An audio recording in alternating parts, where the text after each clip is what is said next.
Hey there, it's Bex Thompson here, Integrated Health and Personal Development Specialist. And today I want to talk about how the physical body can be a mirror for what we're doing with our mindset, what we're doing with our emotion, what we're doing in our behaviors. And so one of the things that women often say to me is they are not clear about their intuition. They know they're going off of their reactions. They know they're getting caught up in the shoulds and in the guilt and in the triggers of the mind and the whirlpools of the ego. And they don't know how to tap into their intuition. Now, there is a way that this shows up in the body. We are either driving with our head and our heart, or we are driving from a place of intuition, a place of center. And I want to show you how this shows up in a physical body. So it's a classic kind of yoga move or a Pilates move of cat-cow. And I'm going to show you in a moment here. I've got this lovely warm sunspot here in our lounge today. So let's see if you can focus on me here. Here we go. So on hands and knees, I know I'm not in the full picture, but maybe if I come a little further over.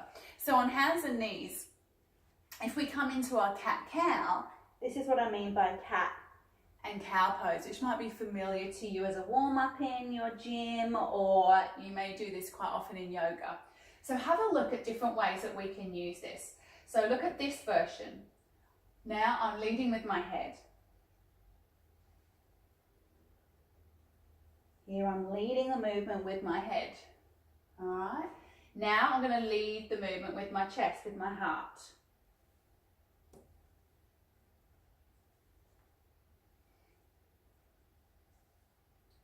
All right, and now I'm going to lead the movement from my pelvis.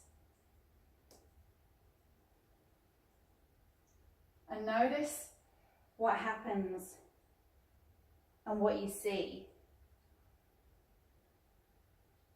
Now, this is a great indicator for where we tend to lead in life. Do you tend to lead with your head? Do you tend to lead with your heart? Are you leading from a place of intuition? Now, we're not saying the head's not useful. We're not saying the heart's not useful. But when you work from just these two places, where you can be in a very reactionary mode instead of an intuitive place where the heart and the head are informing your intuition instead of leading your intuition, right?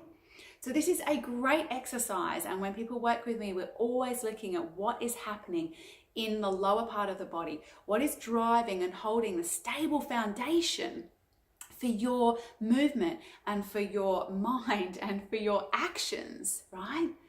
So be curious, have a play with this movement and do it from the head, do it from the heart, and do it from the lower part of your body, do it from the pelvis.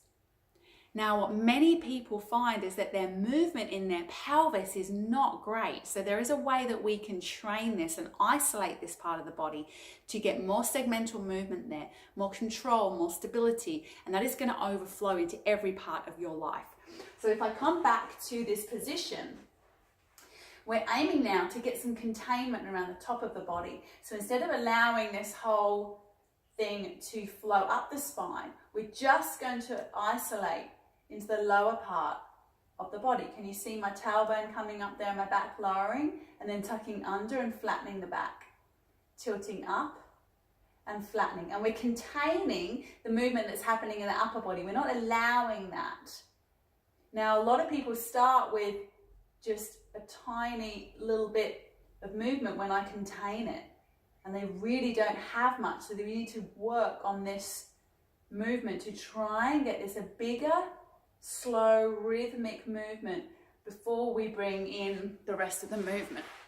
So this is one way that we can train ourselves to bring our awareness deeper into our center, into our core, and get more physical stability, but also more emotional stability and more clarity around decision makings. Yeah. So in a nutshell, our physical body does mirror what is going on up here and in here. Or you don't want just your head or your heart to be in the driving seat. You're going to be going off of reactionary modes. We need to come into a place that is physically in our center and is emotionally and feeling in our center and energetically in our center. When we can reside in this place and we activate this center, we can live with more ease, more intuition, and more grace comes and steps into our life. So have a play with that, particularly as well if it's showing up for you as tightness in the chest, neck problems, low back problems. They can all really benefit from looking at this work and this practice. So have a great day, everyone. I'd love to know how this resonates for you and anything that you have going on and what you find when you explore this practice. And let me know in the comments below. See you next time. I'm going to turn it off with my special pen. I've got a Galaxy Note and I have a special remote pen. Here we go.